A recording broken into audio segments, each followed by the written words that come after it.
Hi,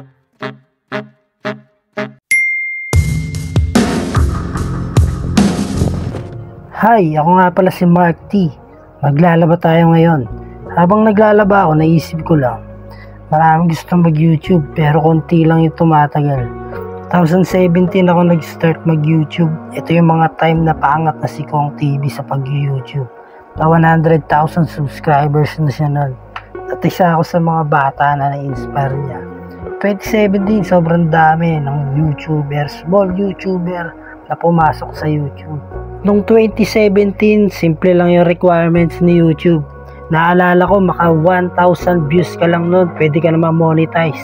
Pero dahil sa dami ng small YouTuber na pumasok, nagbago yung requirements ni YouTube. Naging kailangan mo na ng 10,000 watch hour at 1,000 subscribers. So, ayun, napansin ko, sobrang dami ng small YouTuber na tumigil na, hindi na nag-YouTube dahil mahirap ako ay requirements. Sa YouTube, pag perang habol mo, mahihirapan ka dahil sobrang hirap kumita dito. Ako aminado, pero yung habol ko dati, kaya nag-YouTube, pero dahil nga mahirap kumita. Huminto ako noong 2022, pero nung pumasok yung 2025, naisip ko bumalik sa YouTube. This time, hindi na perang habol ko. Pinanood ko kasi yung old videos ko dito sa YouTube noong 2017 at napawawa ko. Para akong nag-time travel, pare. Kaya naisip ko bumalik sa YouTube para gumawa ng maraming memories.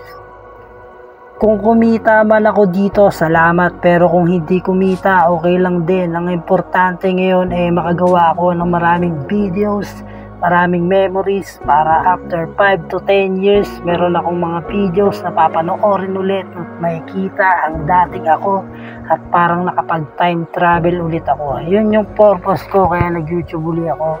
Kaya ikaw kung gusto mo mag YouTube o natatakot ka baka walang manood, okay lang yan. At least nakakagawa ka ng maraming memories na pwede mong panoorin pagdating ng panahon at pwede kang bumalik sa nakaraan, parang time machine. Yun lang, Mark T. Sige na, maglalaba muna ako. Yeah.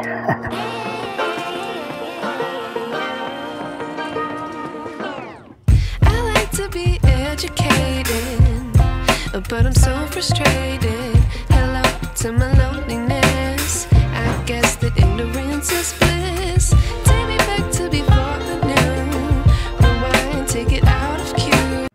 Ang dami kong sinabi, naglalaba lang naman ako dito. Ayan, sumayo-sayo pa nga. Ayan, kumaway-kaway pa si Mark T. Peace. Yeah, approve. Mamaya na ako magbo-voice over kasi kakanta muna ako dito. Puso at tabi magsingali, you got me over him, honey, it's true. It's just you. You must have been heaven sent, hearing me call you when out on a limb. And you all that is not. Just look what I got, 'cause you got it all over him.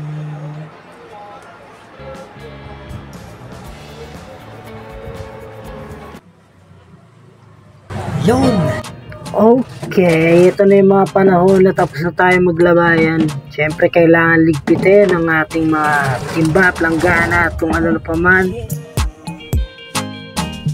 Natapos na din sa paglaba. Yo! She's not afraid, scary movie. She likes the way kissing the fall in love.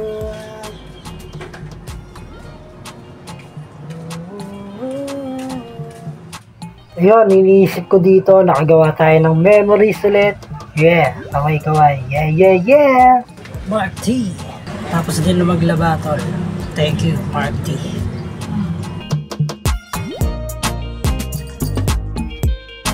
Ito yung unang take ko sa first scene. Ito yung tinatawag siyang creative shots. Ayan, sa loob ng washing machine. Naka-counselor pa tayo dito. Ayan. Testing lang to kasi para maiba naman yung mga shots natin. Nakakatuwa lang dahil maganda pala yung kinalabasan niya. Yun. Maraming salamat. Like and subscribe mga tigyan.